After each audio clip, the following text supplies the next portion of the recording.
Over the last 48 hours, the atrocities committed by the Rotherham grooming gangs and the two-tier criminal justice system that allowed them to get away with it has taken central stage on social media. I haven't seen anything about it on mainstream media, not yet anyway, but on social media, it's all over the place.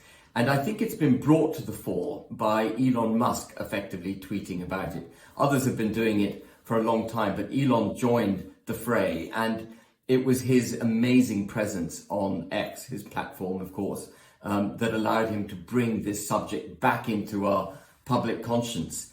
But I just wanted to say a few things about it. First of all, I find it remarkable that something as appalling as what happened in Rotherham, and indeed other places in the United Kingdom, could ever leave our public conscience.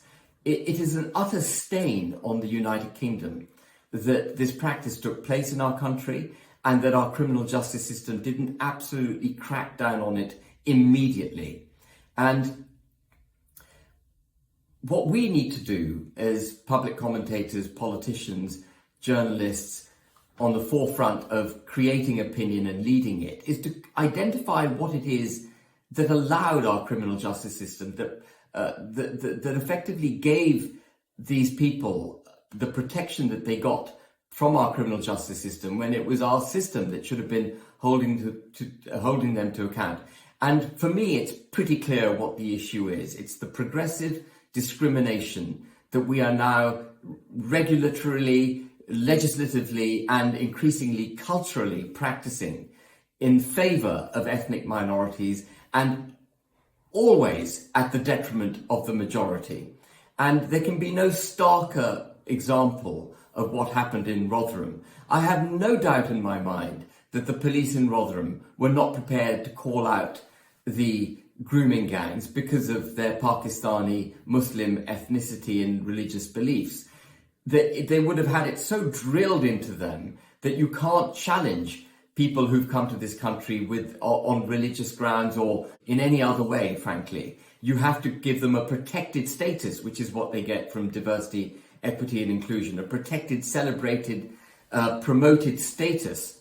And though the Rotherham grooming gangs is perhaps one of the worst examples of, or the best examples of how awful a DEI is, DEI pervades our system at every level. It's not just a two-tier criminal justice system, it's a two-tier society in which we live, where you get a job more easily if you're from an ethnic minority or minority religious belief or minority sexual preference. You get promoted more easily. We've seen multiple examples of organizations recruiting people based on the color of their skin as opposed to the merit that they have in order to secure the job or get the promotion thereafter. We are ruining our country at every level with progressive discrimination. This DEI, this protected status that we've created, the Rotherham grooming gangs and their ability to get away with what they did is perhaps the most egregious example of how awful DEI is. But we've got to call out the root of the problem so that we know how to deal with it. So what I say to all politicians is, for goodness sake, start talking about the reversal of DEI, the reversal of the legislative framework that has given this protection to these people. Everyone in this country has to be treated equally.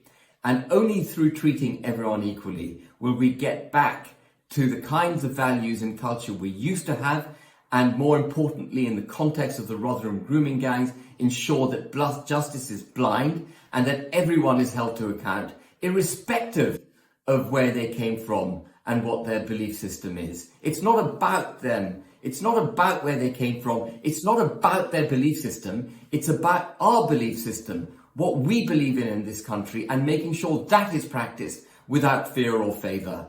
Please can everyone bang that drum.